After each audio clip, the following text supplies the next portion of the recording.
I think Whistler, I think basically the range of skiing you can do in Whistler, there's over 200 runs, so there's really something for everyone, and it's got a fantastic snow record.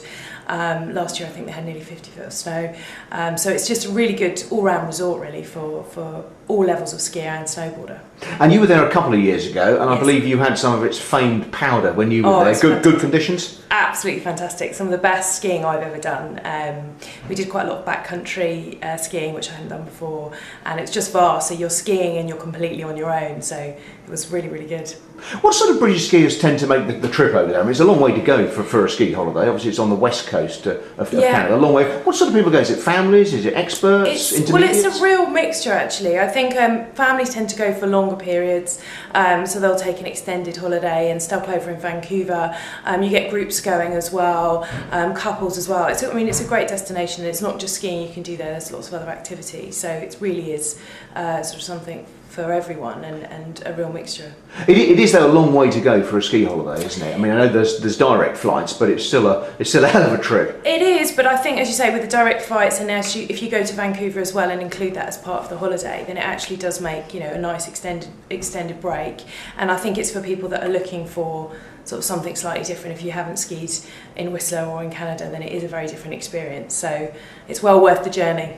And as I said, it's the most popular resort in North America for British skiers. Why is that, do you think? Why does everyone flock to Whistler as opposed to anywhere else? I think, well, certainly the Olympics, the Winter Olympics helped, and the infrastructure. There's a peak-to-peak lift now which links the two mountains. So that's what Blackcomb Mountain and Blackcomb and Whistler, yeah, the peak-to-peak has linked that. So there's just a vast, as I said, vast number of runs, and I think just the fact Whistler is one of the best known resorts, and for a reason. It has a fantastic snow record, and if you get there on a good day, it's just the best skiing ever. So I think, its reputation is well earned, really.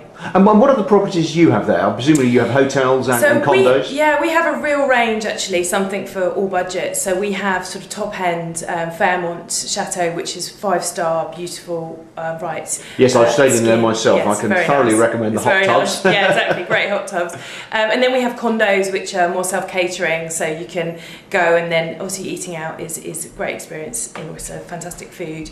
And so you can go there and stay there any time. That's much sort of more affordable for people on a budget. So something for all price range, really. One of the criticisms of Whistler is it's owned by a single company, so it's not like an alpine village with lots of different hotels, and it all feels a bit similar. Some people don't quite like it to skiing in Disneyland, but it's all a bit similar. Did you find that when you were there? I really liked it, because I found it, I mean, having skied mostly in Europe, I quite like the fact that the resort is quite compact, so that you can, after a day skiing, all the bars and restaurants are all sort of quite compact. It's got a nice village feel, and I really like the fact that it was all, it's very well run, everything runs on time.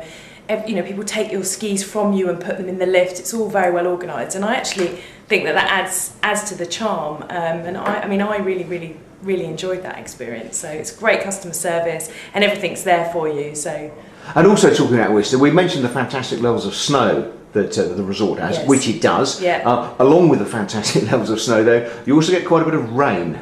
Low down. We can't mention Whistler without mentioning the rain. Yeah. Some people are shocked to find that it rains a lot in town. Obviously, powder up top, but it's wet. I think that's a fair point, and I think that's one of the things that, as you say, down the bottom in the resort it could be raining, and then up top you could have fantastic conditions. So you really sort of have to not be put off by that, and go out and see what's going on in the rest of the mountain. And it does change as well. The weather fronts come in and change, quite rapidly. So when it may start out as a sort of bad wet day, then it can completely change. You can have a great sort of blue sky powder day. So it really is. I mean, it's variable, the conditions, but I think that's part of the experience. And actually, I had some of the best skiing ever. So we had great weather.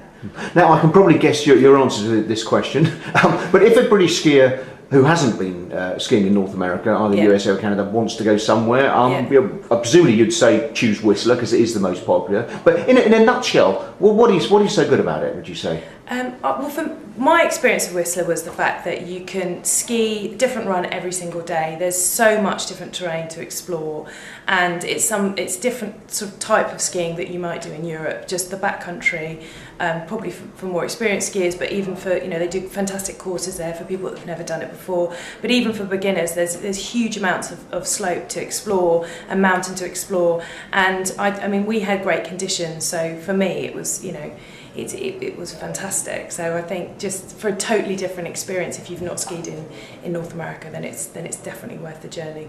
And finally, for this coming season, there are some quite good deals around as well. I mean, Whistler is quite sort of savvy with its marketing, whether it's offering sort of 2-for-1 lift passes and money off ski half for children, etc., etc. Yeah. And you've got some good offers as well. We've got some really good offers at the moment actually on our website, up to £150 off per couple, which is running for the foreseeable future. So it's worth checking out the deals online, and they are changing all the time, but it's there's some really good deals if you book early for this coming season.